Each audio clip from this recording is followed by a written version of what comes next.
ദിവ്യ Johnny എന്ന യുവതി കഴിഞ്ഞ ദിവസം ആത്മഹത്യ ചെയ്തിരുന്നു. നമുക്കറിയാം, കുറേ കാലം മുമ്പ് സ്വന്തം കുഞ്ഞിനെ കൊലപ്പെടുത്തിയ കേസിൽ അവർ ജയിലിലായിരുന്നു. നമുക്കറിയാം, ഈ പ്രസവാനന്തരം അത്തരത്തിലൊരു ഡിപ്രഷൻ വരുന്നുണ്ട്. അതാണെന്നാണ് അന്ന് കണ്ടെത്തിയത്. ജയിൽ ശിക്ഷ അനുഭവിച്ചതിന് ശേഷം ഒരു യുവാവ് അവരെ വിവാഹം കഴിക്കുകയും പിന്നീട് അവർ യൂട്യൂബിലൂടെ ശ്രദ്ധ നേടുകയൊക്കെ ചെയ്തു. പെട്ടെന്ന് അവരിപ്പോൾ ആത്മഹത്യ ചെയ്തിരിക്കുന്നു. എന്താണ് അതിനെക്കുറിച്ച് തന്നെയാണ് പറയാനുള്ളത്? ഈ ദിവ്യ ജോണി എന്ന് കേൾക്കുമ്പോൾ തന്നെ നമുക്ക് മനസ്സിലാവും. സ്വന്തം ആ പേര് കേൾക്കുമ്പോൾ തന്നെ പലർക്കും മനസ്സിലാവും. അവർ പിന്നീട് പല ഇന്റർവ്യൂസിലും ടോക്സിലും ഒക്കെ വന്നിരുന്നിട്ട് അവരുടെ ജീവിതകഥ അവർ പറയുമ്പോൾ നമ്മൾ വിചാരിക്കും ഒരു കുഞ്ഞിനെ കൊന്ന അമ്മയാണ് എന്നൊക്കെ നമ്മൾ ആദ്യം തെറ്റിദ്ധരിക്കും. ഒരു സ്വന്തം കുഞ്ഞിനെ എങ്ങനെ കൊല്ലാൻ തോന്നുന്നു, ഇവളൊരു അമ്മയാണോ എന്നൊക്കെ നമ്മൾ ചോദിക്കും. പക്ഷെ ഈ ദിവ്യ ജോണി കാമുകന്റെ കൂടെ പോവാനോ അല്ലെങ്കിൽ അവരുടെ സ്വന്തം സുഖത്തിന് വേണ്ടിയിട്ടോ അല്ല അവർ കുഞ്ഞിനെ കൊലപ്പെടുത്തിയത്. അവരുടെ മാനസികാവസ്ഥ ആരും തിരിച്ചറിയാതെ പോയതിൽ നിന്ന് വന്ന ഈ പ്രസവാനന്തര ഡിപ്രഷൻ, പോസ്റ്റ്മോർട്ടം ഡിപ്രഷനിൽ ഉണ്ടായ ഒരു താളം തെറ്റൽ, അതാണ് അവരെ ഈ കുഞ്ഞിനെ കൊല്ലാനായിട്ട് അവരെ നയിച്ചത് എന്നുള്ളതാണ്. അത് നമുക്കിപ്പം ശരിയെന്ന് പറയാൻ പറ്റുമോ തെറ്റെന്ന് പറയാൻ പറ്റുമോ എന്ന് എനിക്കറിയില്ല. ഇപ്പോൾ ഡിപ്രഷനൊക്കെ വന്നാൽ ഇങ്ങനെ കുഞ്ഞിനെ കൊല്ലുമോ, ഒരമ്മ സ്വന്തം പ്രസവിച്ച കുഞ്ഞിനെ കൊല്ലുമോ എന്നൊക്കെ ചോദിച്ചാൽ അതൊരവസ്ഥയാണ്. ആ അവസ്ഥ വരുമ്പോൾ നമുക്ക് നമ്മുടെ മുന്നിലിരിക്കുന്ന സ്വന്തം കുഞ്ഞാണോ എന്നൊന്നും നമുക്ക് മനസ്സിലാവില്ല. നമുക്കൊരു വല്ലാത്തൊരു മാനസികാവസ്ഥ ഉണ്ടാവും. അത് അനുഭവിച്ചവർക്ക് അതിനെക്കുറിച്ച് പറയാൻ പറ്റൂ. കേട്ടുകൊണ്ടിരിക്കുന്ന ഒരാൾക്ക് അത് എത്രത്തോളം ബോധ്യപ്പെടണമെന്നൊന്നുമില്ല.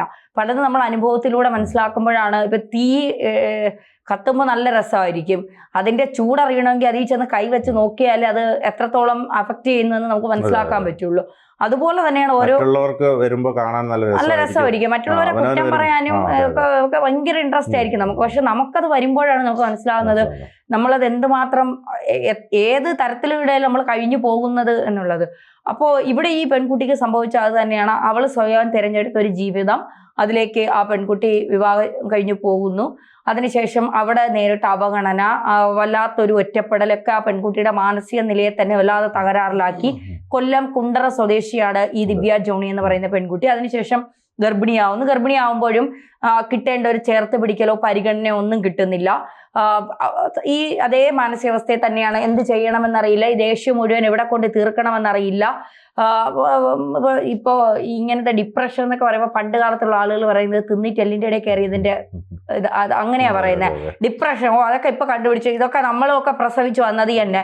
നമ്മളുമൊക്കെ നമ്മള് മക്കളെ ഇട്ടിട്ട് ജോലിക്കും പോയി അതും ചെയ്ത് ഇതും ചെയ്തൊക്കെ വന്നത് തന്നെ. ഇപ്പോഴത്തെ പെമ്പിള്ളേർക്കാണ് ഈ പ്രസവം എന്ന് പറഞ്ഞാൽ ഡിപ്രഷൻ, ഒന്ന് മിണ്ടിയ ഉടനെ ഡിപ്രഷൻ. ഇതൊക്കെ അനുഭവിച്ച് പണ്ടുള്ളവർക്ക് ചിലപ്പോൾ പറഞ്ഞാൽ മനസ്സിലാവില്ല. അവരും ഇതേ അനുഭവിച്ചതായിരിക്കും. അന്ന് ഇതിന് പേരുണ്ടാവില്ല. അന്നത് കാലഘട്ടമൊക്കെ ഒരുപാട് മാറി. അപ്പൊ ഇന്നത് കണ്ടുപിടിക്കുന്നു, ഇതിന് പേരുണ്ടാവുന്നു, ഇത് ചികിത്സിക്കുന്നു, ഇത് ട്രീറ്റ്മെന്റ് ഒരുപാട് പേരിലേക്ക് അത് വരുന്നുണ്ട്. പണ്ട് ഈ പിന്നെ സൈക്കോളജിസ്റ്റിനെ കാണാൻ പോയി ഉടനെ പറയും ഭ്രാന്താണെന്ന് പറയും. അവർക്ക് തലക്കെന്തോ കുഴപ്പമുണ്ട്, അതുകൊണ്ട് സൈക്കാട്രിസ്റ്റിനെ കാണാൻ പോയെന്ന് പറയും. ഇപ്പൊ സൈക്കാട്രിസ്റ്റിനെ കാണാൻ പോകുന്ന ആളുകളുടെ എണ്ണം മറ്റു ഡോക്ടർമാരെ കാണാൻ പോകുന്ന ആളുകളെക്കാൾ കൂടുതലാണ്. നമ്മൾ ഓരോ ഹോസ്പിറ്റലില് പോയി കാണുമ്പോൾ നമുക്ക് മനസ്സിലാവും. അഭിമാനത്തോടുകൂടി പറയുന്നതാണ് നമ്മൾ, ഞാൻ സൈക്കാട്രിസ്റ്റിന്റെ ഇത് കാണിക്കുന്ന ട്രീറ്റ്മെന്റിലാണെന്ന് ഇപ്പം ധൈര്യമായിട്ട് പറയാം. ആർക്കും ഒരു പേടിയില്ല. പക്ഷേ ഈ പറയുന്നതിൻ്റെ ഇടയ്ക്കും ചിലർ നമ്മളെ ഭയങ്കരമായിട്ട് കുത്തി നോവിപ്പിക്കും. ഈ കുറച്ച് ദിവസം മുമ്പ് തമാശയ്ക്ക് പറയണമെങ്കിൽ നമുക്കത് ഉണ്ടാക്കുന്ന എനിക്ക് ഡിപ്രഷൻ അനുഭവിക്കുന്ന ഒരാളാണ് ഞാൻ അതിന് ചെറുതായിട്ട് മെഡിസിനൊക്കെ കഴിച്ചിരുന്നു. അപ്പോൾ ഈ അടുത്ത സമയത്ത് എൻ്റെ ഒരു കൂട്ടുകാരി സംസാരിച്ചുകൊണ്ടിരുന്ന സമയത്ത് കളിക്ക് എന്നോട് പറഞ്ഞത്, നിനക്ക് തലയ്ക്ക് വട്ടാണ്, നിന്റെ വീട്ടുകാരോട് പറ വല്ല ചങ്ങലയ്ക്ക് വിട്ട് റൂമിൻ്റെ അകത്തിടാൻ. കേൾക്കുമ്പോൾ നമ്മൾ തമാശയ്ക്ക് എടുക്കുമെങ്കിലും പക്ഷെ നമുക്കത് ഉണ്ടാക്കുന്ന ഒരു ഫീലിങ്സ് ഉണ്ടല്ലോ. നമുക്ക് ഭ്രാന്തെന്നല്ല പറയുന്നത്, പക്ഷെ നമുക്കത് നമ്മുടെ ഉള്ളിൽ നമുക്കൊരു അസുഖമുണ്ട്, അത് നമ്മളായിട്ട് തീർത്തോണ്ടിരിക്കുകയാണ്. പക്ഷെ മറ്റുള്ളവരത് പറഞ്ഞ് നമ്മളെ നോവിപ്പിക്കുമ്പോൾ ഉണ്ടാകുന്നൊരു വല്ലാത്തൊരു വേദന നമുക്കുണ്ട്. അപ്പൊ ചില കാര്യങ്ങളിൽ നമ്മൾ ചേർത്ത് പിടിക്കേണ്ടവർ ചേർത്ത് പിടിക്കാതെ വരുമ്പോഴും നമ്മുടെ ബുദ്ധിമുട്ടും സങ്കടമൊന്നും മനസ്സിലാക്കാതെ വരുമ്പോഴും ഒക്കെ ഉണ്ടാകുന്ന ഒരു ബുദ്ധിമുട്ട്, അതാണ് ഈ പെൺകുട്ടിക്കും സംഭവിച്ചത്. ഇവൾ ഗർഭിണിയാകുന്നു. അതിനുശേഷം ഈ വീട്ടുകാരുടെ ഇഷ്ടപ്രകാരം അല്ലാതെ പോയതുകൊണ്ട് വീട്ടിലല്ലായിരുന്നു, പ്രസവം കഴിഞ്ഞിട്ടും ഭർത്താവിന്റെ വീട്ടിൽ തന്നെയായിരുന്നു. ഒരു പെൺകുഞ്ഞിന് ജന്മം നൽകി. ആ പെൺകുഞ്ഞിന് ജന്മം നൽകിയതിന്റെ ചില പ്രശ്നങ്ങളൊക്കെ ഉണ്ടാകുമായിരിക്കും ആ വീട്ടില്. തിരിച്ച് പെൺകുട്ടി വന്നപ്പോഴും ഇതേ അവഗണനയും ഇതേ മാനസിക ടോർച്ചറിങ്ങും ഇതേ പീഡനങ്ങളും ഒക്കെ അവഗണനയും ഒക്കെ തന്നെയാണ് ഈ പെൺകുട്ടി അനുഭവിച്ചത്. അതിൽ നിന്ന് അവൾക്ക് ഭ്രാന്തെന്ന് പറയുന്നത് ഞാൻ പറയുന്നത് ഈ പണ്ടത്തെ സിനിമയെ കാണുമ്പോൾ ചങ്ങലക്കിട്ട് അങ്ങനത്തെ ഭ്രാന്തല്ല പറയുന്നത്. ഈ നമ്മുടെ മൈൻഡ് നമ്മുടെ കൈവിട്ട് പോകുന്ന ഒരവസ്ഥ ഉണ്ടാകും. ആ അവസ്ഥയിലേക്ക് പോകുമ്പോൾ എന്ത് ചെയ്യണമെന്ന് അറിയാത്ത സ്ഥിതിയിൽ ഈ പെൺകുട്ടി സ്വന്തം കുഞ്ഞിനെ ബക്കറ്റിൽ, അവളെ ദേഷ്യം തീർക്കാനായി അവള് ബക്കറ്റിൽ മുക്കി കൊലപ്പെടുത്തുകയാണ് ചെയ്തത്. അപ്പോൾ പിന്നീടാണ് ഇവളുടെ രോഗത്തെക്കുറിച്ച് തിരിച്ചറിയുന്നത്. കുറച്ചു നാൾ മുൻപ് അറിഞ്ഞിരുന്നുവെങ്കിൽ ആ കുഞ്ഞുമായി ഒരുപക്ഷെ അവൾ സുഖമായിട്ട് ജീവിച്ചേനെ. കുറച്ച് കാലങ്ങൾക്ക് ശേഷമാണ് രോഗം തിരിച്ചറിയുന്നത്. പിന്നീട് കേസ് ആ പെൺകുട്ടിയെ വെറുതെ വിടുന്നതൊക്കെയാണ്. നമ്മൾ വെറുതെ വിടുന്നതല്ല, രോഗം മനസ്സിലാക്കിക്കൊണ്ട് ചികിത്സിക്കാനായി വിട്ടു എന്നുള്ളതാണ്. പിന്നീട് വന്ന് സോഷ്യൽ മീഡിയയിലൊക്കെ വളരെ ആക്റ്റീവായി ഒരു ഇന്റർവ്യൂയിലൂടെയാണ് ഈ പെൺകുട്ടിയുടെ ജീവിതം പുറം ലോകം അറിയുന്നത്. അപ്പോൾ പുറം ലോകം അറിഞ്ഞു. പിന്നീട് ഈ പെൺകുട്ടി പിന്നെ യൂട്യൂബ് തുടങ്ങുന്നു. പല ടോക്സിലും ഒക്കെ വന്ന് അവളുടെ ജീവിതകഥ പറയുന്നു. അങ്ങനെ എല്ലാവരും അവളെ സ്നേഹിച്ചു തുടങ്ങി. ഒരു കൊലപാതകയായ അമ്മ എന്നതിൽ ഉപരി ഒരു കൊലയിലേക്ക് അവളെ നയിച്ച ഘടകങ്ങൾ എന്തെന്ന് ആളുകൾ മനസ്സിലാക്കി അവളെ ജീവിതത്തിലേക്ക് തിരിച്ചു കൊണ്ടുവരാൻ ആളുകളെ സപ്പോർട്ട് ചെയ്തു. അവളുടെ വീഡിയോയ്ക്കൊക്കെ ഒരുപാട് റീച്ച് കിട്ടി തുടങ്ങി. അങ്ങനെ സോഷ്യൽ മീഡിയ നിറഞ്ഞു നിൽക്കുന്ന ഒരു പെൺകുട്ടിയാണ്.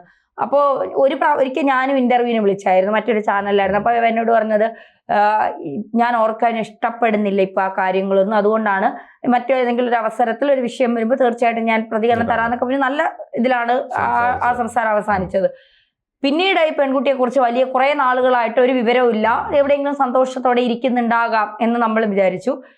കണ്ണൂര് ആലത്തൂർ എന്നാണ് തോന്നുന്നത്. കണ്ണൂര് ആലത്തൂരുള്ള ഒരു യുവാവ് ഈ പെൺകുട്ടിയെ കണ്ണൂർ പാലക്കാടാണ് ആലക്കോട്ട് ഈ കുട്ടിയുടെ കാര്യങ്ങളെല്ലാം അറിഞ്ഞ് ഈ കുട്ടിയുടെ മാനസികാവസ്ഥയും പ്രയാസങ്ങളും ബുദ്ധിമുട്ടുകളും എല്ലാം മനസ്സിലാക്കിക്കൊണ്ട് തന്നെയാണ് ഒരു യുവാവ് ഈ കുട്ടിയെ വിവാഹം കഴിച്ചു. അങ്ങനെ കണ്ണൂരാണ് താമസമൊക്കെ ആക്കിയത്. പിന്നീട് വലിയ വിവരങ്ങളൊന്നുമില്ലായിരുന്നു. ഇപ്പോൾ അറിയുന്നു ജീവൻ ഒടുക്കി എന്നുള്ളതാണ്. എന്താണ് ഇതിന്റെ പിന്നിലെ കാരണം? ഈ വിവാഹം ഇവരുമായി പിന്നെയും വലിയ എന്തെങ്കിലും പ്രശ്നങ്ങൾ ഉണ്ടായിരുന്നു, ഇതൊന്നും അറിയില്ല നമുക്ക്. എന്താണ് ഇതിന്റെ കാരണം? ആത്മഹത്യ ടെൻഡൻസി ഉണ്ടായിരുന്ന ഒരു കുട്ടിയാണ് എന്നാണ് പറയുന്നത്. അപ്പോ ഈ എത്രയൊക്കെ മറക്കാൻ ശ്രമിച്ചാലും സ്വന്തം കുഞ്ഞിന്റെ കാര്യങ്ങളും കൊലപാതകമൊക്കെ പിന്നീട് മൈൻഡിലേക്ക് തിരിച്ചു വരുമ്പോൾ ഉണ്ടാകുന്ന ഒരു ഡിപ്രഷൻ ഉണ്ടാകുമായിരിക്കാം. അങ്ങനെ ആയിരിക്കാം വീണ്ടും ആത്മഹത്യ ചെയ്തത്, അങ്ങനെ ആയിരിക്കാം. ഇനി എങ്ങനെയാണ് മരണം എന്നൊക്കെ ഉള്ളത് പോസ്റ്റ്മോർട്ടം റിപ്പോർട്ട് പുറത്തു വന്നതിന് ശേഷമേ കൃത്യമായി അതിൽ തീർത്തതാണോ എന്നൊക്കെ ഉള്ളത് നമുക്ക് അറിയാൻ സാധിക്കൂ. എന്തായാലും കുഞ്ഞിന്റെ ലോകത്തേക്ക് അമ്മയും മടങ്ങി എന്ന് മാത്രമേ നമുക്ക് ഇപ്പൊ പറയാൻ സാധിക്കൂ. വളരെ ചിരിച്ച് സന്തോഷവതിയായിരുന്ന ഒരു പെൺകുട്ടിയായിട്ടാണ് സോഷ്യൽ മീഡിയയിലൊക്കെ നമുക്ക് കാണാൻ സാധിച്ചത്. പലപ്പോഴും ഓരോ സാഹചര്യങ്ങളാണ് ഇത്തരത്തിലേക്ക് മനുഷ്യനെ നയിക്കുന്നത്. നമുക്കറിയാം, പല കേസുകളും എടുത്ത് പരിശോധിച്ചാൽ ഇത്തരത്തിൽ ആരും പ്രതികളായി അല്ലെങ്കിൽ ആരും ക്രൂര മനസ്സോടെ ജനിക്കുന്നില്ല. പലപ്പോഴും അവരുടെ സാഹചര്യങ്ങളാണ് അവരെ അത്തരത്തിലൊരു ഇതിലേക്ക് കൊണ്ടെത്തിക്കുന്നത്. ഇപ്പോൾ വന്ദനാദാസ്, ഒരു ഡോക്ടറെ കൊലപ്പെടുത്തിയ ആ പ്രതിയും ഒരു അധ്യാപകനായിരുന്നു. അയാൾ നന്നായി ക്ലാസ് എടുക്കുന്ന വീഡിയോ ഒക്കെ സോഷ്യൽ മീഡിയയിലൊക്കെ പ്രചരിക്കുന്നുണ്ട്, സന്ദീപ്. പക്ഷേ ഈ പറഞ്ഞതുപോലെ അവർ ചിലപ്പോൾ മദ്യമാകാം, മയക്കുമരുന്നാകാം, അല്ലെങ്കിൽ അവർക്ക് ജീവിതത്തിലുണ്ടായ തിരിച്ചടികളാകാം. ഇത്തരം സാഹചര്യങ്ങളാണ് ഒരു പക്ഷേ പലപ്പോഴും വലിയ ദുരന്തത്തിലേക്ക് കാര്യങ്ങൾ എത്തി നിൽക്കുന്നത്. പലപ്പോഴും മറ്റ് ബന്ധങ്ങൾ, ഇപ്പോൾ വിവാഹം കഴിച്ചവരാകുമ്പോൾ ഉണ്ടാകുന്ന മറ്റു ബന്ധങ്ങൾ, അതൊക്കെ മറ്റ് തലത്തിലേക്ക് കൊണ്ടെത്തിക്കാം ഓരോരുത്തരെയും. അതായത് നമ്മൾ പോലും പ്രതീക്ഷിക്കാത്ത വിധത്തിലുള്ള കൊലപാതകങ്ങളിലേക്ക് അല്ലെങ്കിൽ മാനസിക പ്രശ്നങ്ങളിലേക്കൊക്കെ കൊണ്ടെത്തിക്കുന്നത് നമ്മൾ കണ്ടിട്ടുണ്ട്. പല വ്യക്തികളും ഇതിൻ്റെ പേരിൽ ട്രോമ അനുഭവിക്കുന്നുണ്ട്. അപ്പോൾ അതുകൊണ്ട് ഇതൊക്കെ തന്നെ മാറേണ്ടതുണ്ട്, നമ്മുടെ സമൂഹം മാറേണ്ടതുണ്ട്. നമ്മൾ പഴയ കാലഘട്ടത്തിൽ ഒരുപാട് കൂട്ടുകുടുംബങ്ങളൊക്കെ ഉണ്ടായിരുന്ന കാലഘട്ടത്തിൽ ഒരുപാട് കാര്യങ്ങൾ പറയാനും ഒക്കെ ആൾക്കാർക്ക് അവസരങ്ങളുണ്ടായിരുന്നു, പരിഹാരമുണ്ടായിരുന്നു. ഇപ്പോൾ എല്ലാവരും ഒരു മൊബൈലിലേക്ക് ചുരുങ്ങുന്ന കാഴ്ചയാണ് കാണാൻ കഴിയുന്നത്. അതൊക്കെയാണ് ഇത്തരത്തിലുള്ള ദുരന്തത്തിലേക്ക് കാര്യങ്ങൾ എത്തിക്കുന്നത്. പലതും തുറന്ന് പറയാൻ കഴിയണം, നല്ല സുഹൃത്തുക്കളോട് തുറന്ന് പറയാം, അവർ അതിനുള്ള പരിഹാരം കണ്ടെത്തും. ചിലപ്പോൾ ഒരു ആത്മഹത്യ ഒരു ഫോൺ കോൾ ആയിരിക്കാം ഒരു ആത്മഹത്യയിൽ നിന്ന് ഒരാളെ രക്ഷപ്പെടുത്തുന്നത്. അപ്പൊ അത്തരത്തിൽ തീർച്ചയായിട്ടും ആ കുട്ടിക്ക് എന്ത് സംഭവിച്ചത് എന്ന് പുറത്ത് വരട്ടെ. ആത്മഹത്യ ചെയ്തതാണെങ്കിൽ പോലും അവർക്ക് ഒരു പക്ഷേ സ്വന്തം കുഞ്ഞിന്റെ കാര്യങ്ങളൊക്കെ ഓർത്ത് ജീവിതത്തെ മുന്നോട്ട് കൊണ്ടുപോകാൻ പറ്റാതെ ആയിരിക്കും മരണത്തെ സ്വയം ഏറ്റെടുത്തത്.